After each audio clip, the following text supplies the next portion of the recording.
ନମସ୍କାର ନୀଳିମା କିଚେନକୁ ଆପଣମାନଙ୍କୁ ଅନେକ ଅନେକ ସ୍ୱାଗତ। ଆଜି ମୁଁ ଆପଣମାନଙ୍କ ସହିତ ସେୟାର କରିବି ଏକ ମଜାଦାର ବ୍ରେକଫାଷ୍ଟ ରେସିପି। ତେବେ ଭିଡ଼ିଓଟିକୁ ସ୍କିପ୍ ନ କରି ପ୍ରଥମରୁ ଶେଷ ପର୍ଯ୍ୟନ୍ତ ଦେଖିବା ପାଇଁ ଅନୁରୋଧ। ତେବେ ଚାଲନ୍ତୁ ନା ଆଉ ଡେରି କରିବାନି, ଆରମ୍ଭ କରିବା ଆଜିର ଏହି ରେସିପି।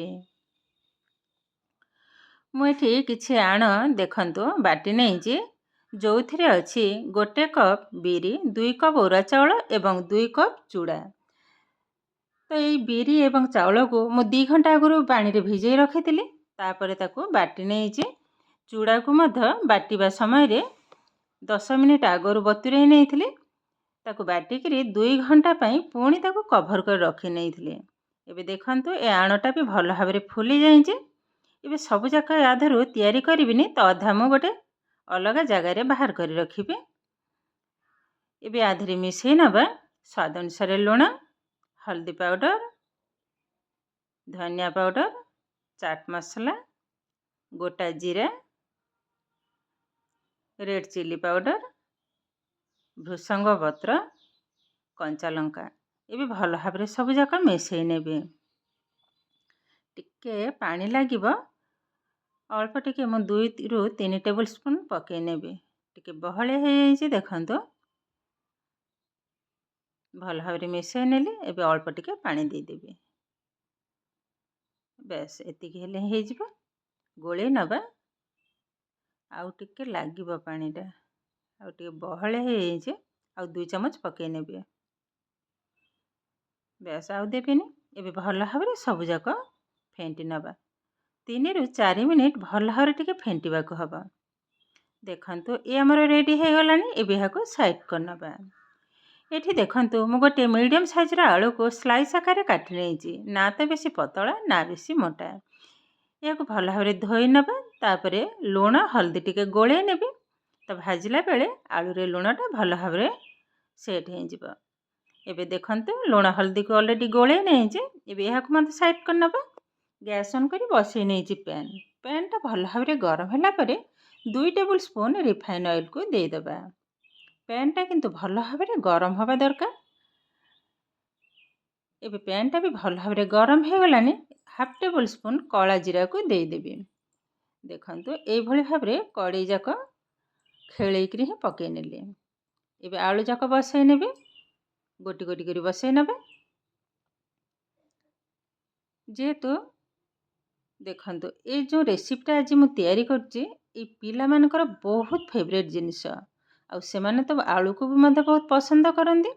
ତ ଏଇଭଳି ଭାବରେ ବ୍ରେକଫାଷ୍ଟ ତିଆରି କରି ପିଲାମାନଙ୍କ ଟିଫିନ୍ ବକ୍ସରେ ମଧ୍ୟ ଦେଇପାରିବେ, କିମ୍ବା ସକାଳେ ଟିଫିନ୍, ସନ୍ଧ୍ୟାବେଳେ ବ୍ରେକଫାଷ୍ଟରେ ବି ଖାଇପାରିବେ। ବହୁତ ସୁନ୍ଦର ଲାଗିବ ଖାଇବାକୁ। ଦେଖନ୍ତୁ ଆଳୁକୁ ମଧ୍ୟ ସବୁଯାକ ମୁଁ ଆରି ଭିତରେ ବସାଇ ନେଲି। ଏବେ କ'ଣ କରିବା, ସେ ଯେଉଁ ଆଣ ମୁଁ ଗୋଳେଇକି ରଖିଥିଲି ଏବେ ଆରି ଉପରେ ଦେଇଦେବି। ଏବେ ଗ୍ୟାସ୍ର ଫ୍ଲେମ୍କୁ ଏକଦମ ଲୋରେ ହିଁ ରଖିଛି। ଭଲ ଭାବରେ ଲଗେଇ ନେବି ଏଇଭଳି ଭାବରେ। ଏ ଗୋଟେ ପିଠା ଆମର ଜଣେ ଖାଇଲେ ବି ବେଶୀ ହେଇଯିବ। ଦେଖନ୍ତୁ ଏବେ ଲଗେଇ ନେଲା ପରେ ତେଲକୁ ମଧ୍ୟ 1 ଟେବୁଲ ସ୍ପୁନ୍ ପକାଇ ନେଲି। ଏବେ କଭର କରିନେବା 2 ରୁ 3 ମିନିଟ୍। ଏବେ କଭରଟାକୁ ଖୋଲି ନେଉଛି। କଲର୍ ବି ଚେଞ୍ଜ ହେଇଗଲାଣି ଦେଖନ୍ତୁ। ବହୁତ ସୁନ୍ଦର ଦେଖାହେଉଛି, ଫୁଲି ବି ଯାଇଛି। ଏବେ ଓଲଟେଇ ନେବା। ଦେଖନ୍ତୁ ଆରାମସେ ବାହାରି ଯାଉଛି। କଡ଼େଇରେ ଟିକେ ବି ଲାଗୁନି। ତଳ ସାଇଡ଼୍ଟା ବି ଦେଖନ୍ତୁ କେତେ ସୁନ୍ଦର ଦେଖାଯାଉଛି। ଏବେ ଆଉ ଥରେ କଭର କରିନେବି। ଏବେ କଭରଟାକୁ ଖୋଲି ନେବି। ତାର କଲର୍ଟା ବି ଦେଖନ୍ତୁ ଏତେ ସୁନ୍ଦର ଦେଖାଯାଉଛି। ଓଲଟେଇ ନେବା ଆର ସାଇଡ଼୍କୁ। ଦେଖନ୍ତୁ ଏ ସାଇଡ଼୍ରେ ବି କଲର୍ କେତେ ସୁନ୍ଦର ଦେଖାଯାଉଛି, ଆଉ ସୁନ୍ଦର ଭାବରେ ଫୁଲି ଯାଇଛି। ଆଉ ଅଳ୍ପ ସମୟ ବସିବ, ଆଉ ବେଶୀ ସମୟ ବସିବନି। ଦେଖନ୍ତୁ କେତେଟା ସୁନ୍ଦର ଦେଖାଯାଉଛି। ଇଏ କିନ୍ତୁ ଆମର ଏକଦମ ରେଡ଼ି ହେଇଗଲାଣି। ଏବେ ଗ୍ୟାସ୍ଟାକୁ ବନ୍ଦ କରିନେବା। ବହୁତ ସୁନ୍ଦର ଦେଖାଯାଉଛି, ଆଉ ବାସ୍ନାଟା ବି ବହୁତ ସୁନ୍ଦର ଆସୁଛି। ଦେଖନ୍ତୁ କଳା ଜିରା ବି ପୁରା एकदम ସାଇଡ୍ ସବୁ ଯାକ ଲାଗି ଯାଇଛି।